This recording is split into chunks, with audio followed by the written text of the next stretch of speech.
Welcome back to the Michigan Business Beat, brought to you on the Michigan Business Network. Chris Holman here, and we are remote today for Dome IQ, which is a great little forum put on at the Atheneum Hotel in downtown Lansing.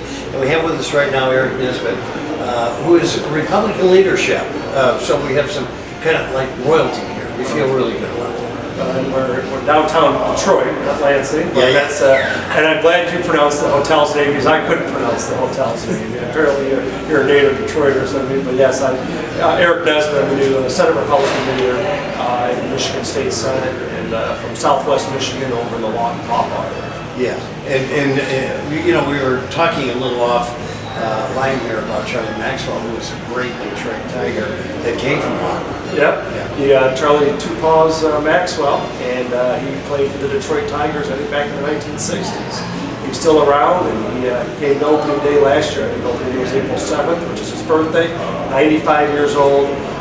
He's still going strong. He's still a good part of the community, and I know a lot of people who followed the Tigers in the 50s and 60s remember he had a couple of nicknames, didn't he? Yeah, he was Charlie Sunday Pawpaw Maxwell. I saw him hit in person 3 home runs in a doubleheader on Sunday in Bree Stadium. Well, I went to the last Friday game at the old Tiger Stadium when I was in college. So that old Tiger Stadium was a beauty. It actually was over the field when you were in the first few seats on the second level, right? Yeah. And so it kind of gave you a little different feel than the way the more sterile, stretching out fields are. But yeah, it's great. Michigan's great Southwest. I grew up on a dairy and grape farm out there. We had a Welch plant in Lawton, so if you drink any sparkling grape juice from Welch's, it's likely to be bottled in Lawton and come from our grape farm. Unbelievable. So you got that background. Okay, how did you get in politics? I got lost. I think middle of 5 kids. So that's where Aric with an A comes from. Middle of 5 kids. Oldest brother's Andrew, then there's Aaron. By the time Mom got to me, it was either going to be Aric or Erica with an A.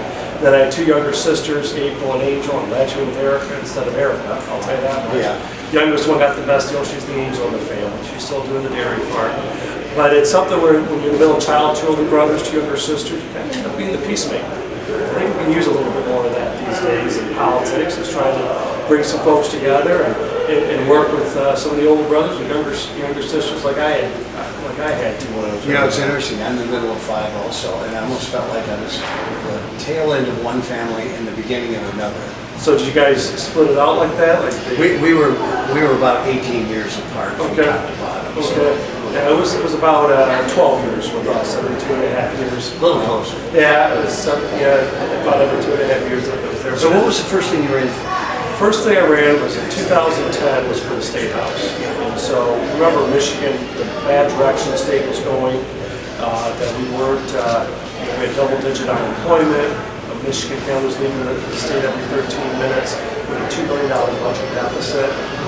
Tail end of the Great Recession that was there, and I felt the next generation needed to step up and do something about this. And worked with Governor Snyder for 6 years, reforming our economy, paying down debt, passing regulatory reforms, lowering taxes, and trying to provide a new base for Michigan to grow. I think we've got to some of that spot to attract jobs and families and grow our base here in the state of Michigan. I was actually in 8, 9, 10, and 11 a small business advocate for the state of Michigan, and it was a gubernatorial appointment.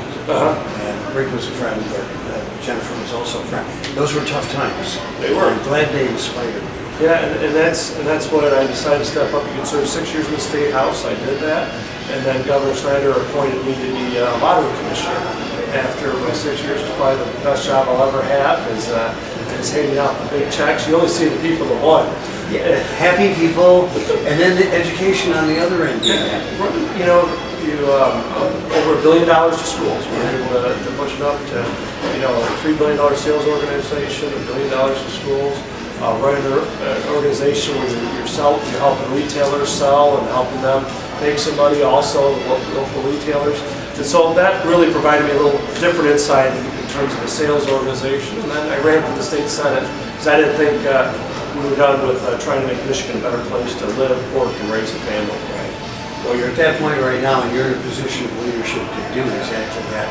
Let's talk a little bit about this forum and how it kind of portends what we should be maybe doing more at the state level.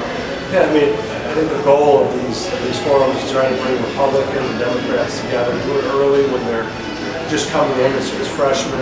I know the Senate Majority Leader, Winnie Brinks, and I, we're both going to be on a panel later today, and just kind of providing some advice on how to be effective leaders and advancing. And not everything has to be toxic and Washington D.C. partisan driven these days. And how do we try to get together and try to build, a better Michigan? And there'll be some areas where we philosophically disagree. That's why some are Republicans. That's why some are Democrats.